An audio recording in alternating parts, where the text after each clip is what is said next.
How many programmers at Google make $3 million a year? The media sure enjoys talking about compensation and the wildly overinflated numbers associated with stock-based compensation. To be frank, I'm having a tough time swallowing this $3 million figure being thrown around for a non-executive employee, but I'll play along in the interest of providing a semi-plausible explanation. To put things into perspective, a public company's proxy statement reveals the compensation for the CEO and the four most highly compensated executives of the company. In Google's case, the top annual base salary being paid is $650,000. Other than Page, Brin, and Schmidt, now we'll move on to stock-based compensation. Let's assume this $3 million figure is correct with some calculation. I'll guess $200,000 in salary and $2.8 million in stock. So they award this person 2,525 shares of restricted stock. The person looks at Google Finance, which tells them the stock is trading at $1,100 a share today.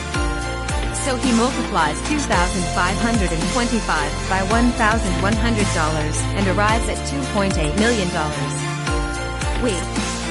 This essentially means he has the right to purchase 2,525 shares at some future date. Assuming annual equal vesting over 4 years, each year, the person may exercise the right to purchase 631 shares at a de minimis strike price, say $0.01 per share. So that is really how the numbers come together, in this hypothetical scenario. The problem, or unknown variable here, is the future. The stock could go up. The stock could go down. He may exercise. He may not exercise. You're looking at a moving target with a bunch of unknown variables. Don't get me wrong.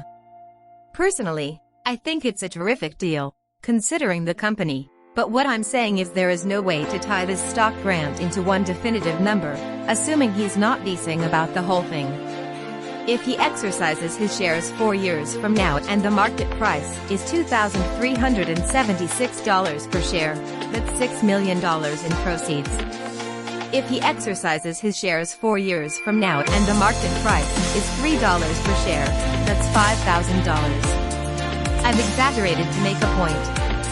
Let's give him the benefit of the doubt, for the sake of conversation. But what about the worst-case scenario that, likely, few people are considering? He screws up a big project and gets fired next week. An irresistible opportunity presents itself next month, and he decides to set up his own shop. 3 months from now, he's passed up for that big promotion and walks off the job in a huff. The company goes bankrupt, unlikely in Google's case, but this bullet point is talking about companies in general.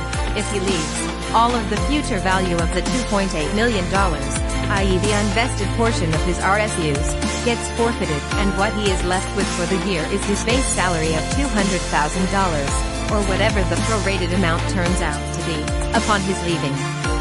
Did he still make $3 million this year? No.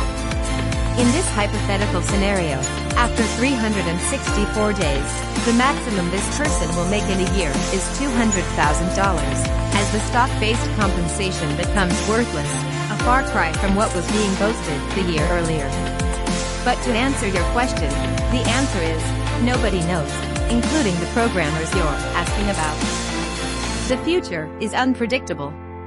Additionally, there are no legal requirements for any company or individual to disclose their compensation, other than the very limited data found on proxy statements like the one above, making a compilation of the list you seek impossible.